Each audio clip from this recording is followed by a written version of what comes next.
Olá,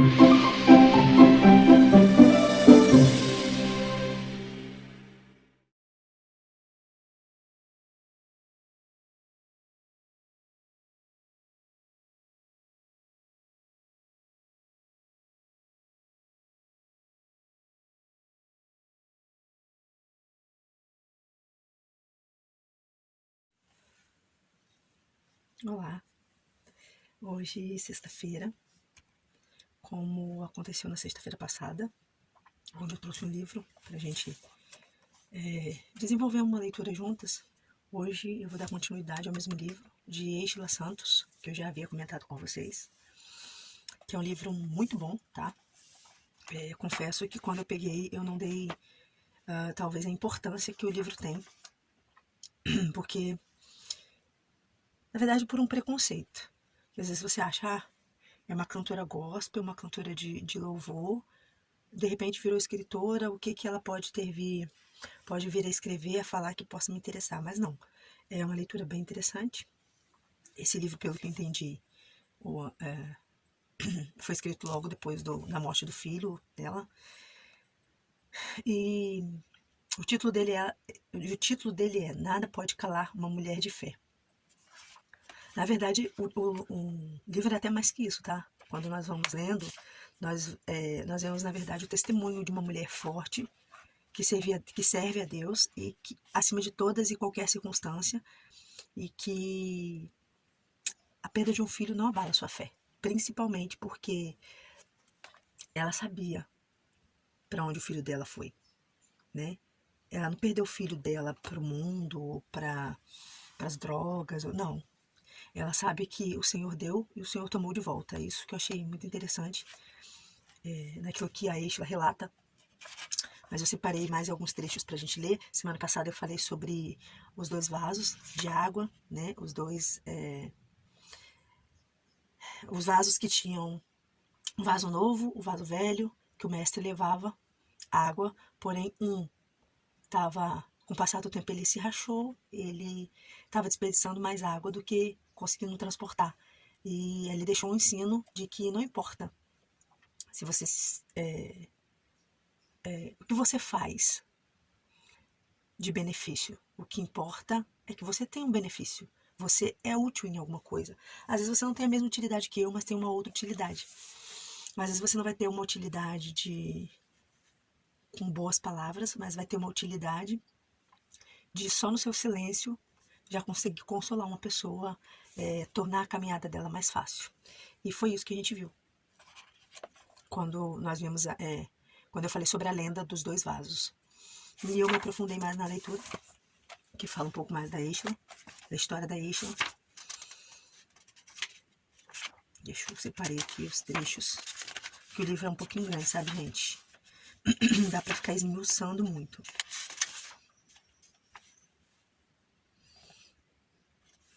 Então, eu entrei na parte em que ela descreve, tá assim, ó, capítulo 3, Lágrimas no Altar, que ela vai descrever o momento difícil qual ela passou quando ela descobriu a doença do filho, né? E a trajetória de oração, de persistência, de clamor, as pessoas que a ajudaram durante todo aquele período de agonia, de dor, de fé, porque, na verdade, ela não perdeu a fé. Ela orou porque ela queria, na verdade, que o filho dela saísse daquela cama, que o filho dela fosse tirado daquele hospital. E ela teve ajudadores. Tem um trecho que ela diz assim, ó, que outro Deus morreu e ao 3º dia ressuscitou e está ao lado direito de Deus, intercedendo por nós. Aí ela fala do poder da oração, que a oração não deve ser apenas só um subterfúgio na hora do desespero, mas um hábito diário e corriqueiro, que muitas vezes na vida do crente não existe, né? Nós temos o péssimo hábito de orar a Deus quando nós estamos na dificuldade. E quando nós oramos, fazemos da nossa oração, não acho nem que a palavra hábito seja a palavra certa. Mas a oração deve ser uma conversa de intimidade nossa com Deus diária. Não estou falando porque eu acho fácil, pelo contrário, eu acho essa oração diária, essa oração contínua, uma coisa bem complicada. Não é fácil manter uma disciplina de oração, de ler Bíblia, de se consagrar ao Senhor, de fazer, de separar um momento só para você e Deus. Não é uma coisa que é fácil de se fazer hoje em dia, porque a nossa vida é muito corrida. Ela cita aqui, ó, que no dia 14 do mês de junho de 2016, quando meu filho primogênito Mateus estava a 1 mês de completar 18 anos, Deus o levou para a eternidade. Ela deixa bem claro que Deus o levou para a eternidade. A fé dela leva ela a dizer isso. Ela disse que foi o dia mais triste da vida dela, que ela não conseguiria explicar o vazio, a angústia, mas que nesse momento a teologia não ajudou. Tudo aquilo que ela aprendeu de quem era Deus, do que significa morte, que para nós partir com o Senhor é lucro, é ganho, nada disso fez sentido, porque ela estava perdendo uma parte dela. Estava perdendo seu filho. Então ela diz que naquela hora a teologia escorreu pelos dedos e ela esqueceu de todos os versículos, sabe? Esses versículos que normalmente a gente usa, às vezes para consolar o outro. Tudo posso naquele que me fortalece, olha para o alto da onde vem o socorro. No momento da dor dela, ela se esqueceu de todos os versículos. E a gente se coloca no lugar da Êxtila com facilidade, que é o que acontece conosco também.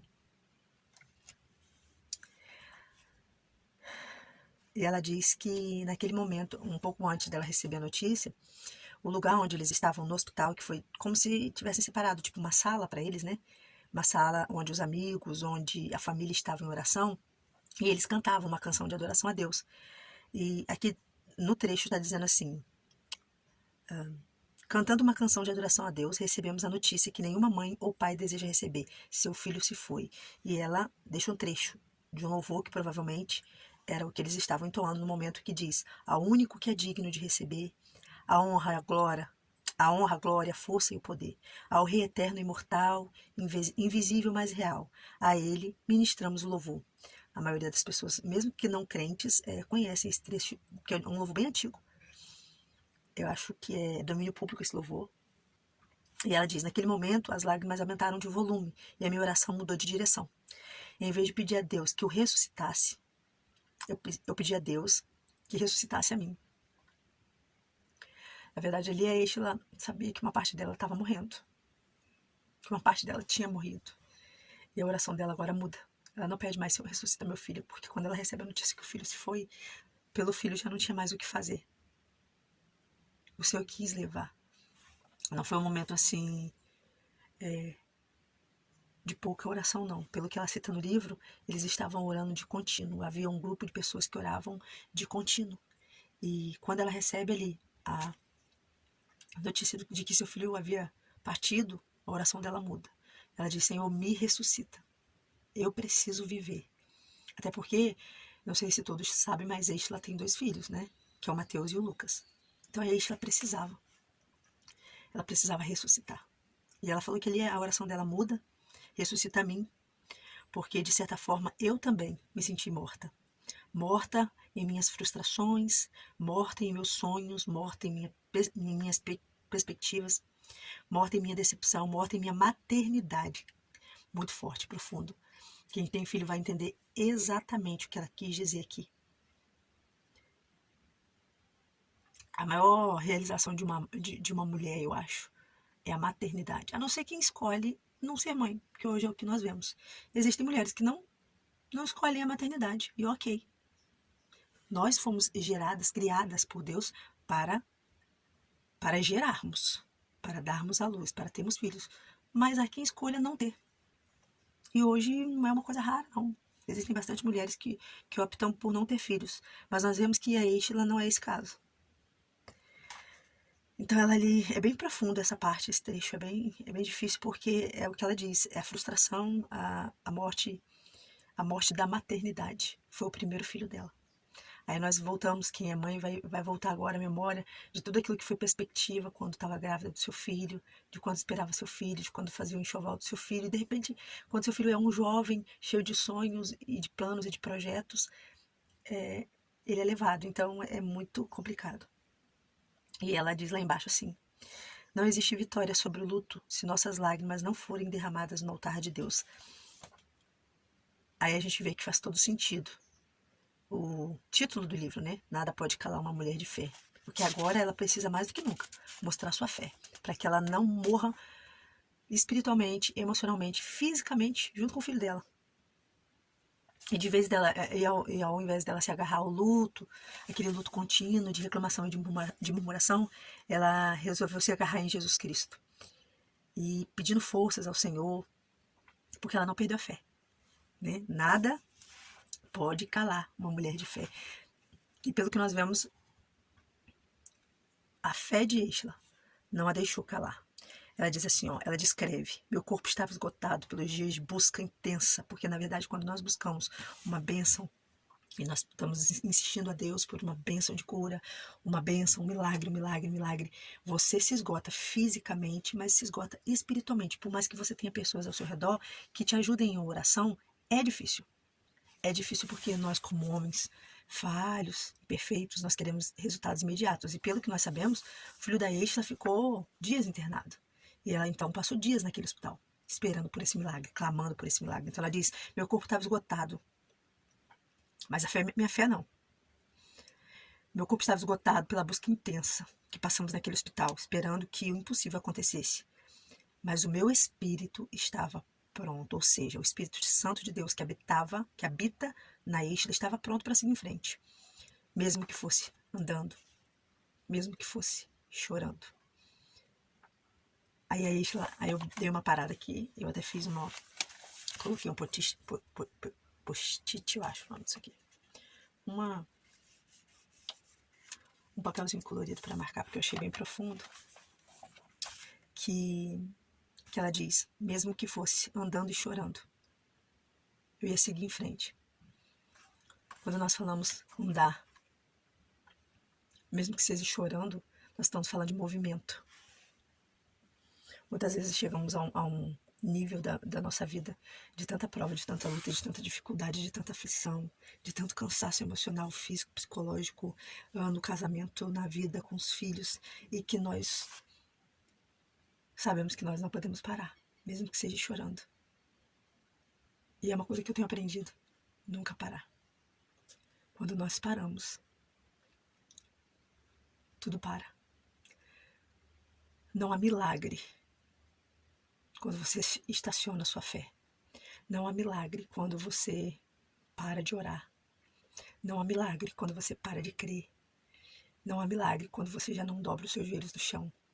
Não há milagre quando você não entoa um louvor ao Senhor Deus, porque existem fases da nossa vida em que nós não vamos conseguir orar, mas nós vamos conseguir cantar.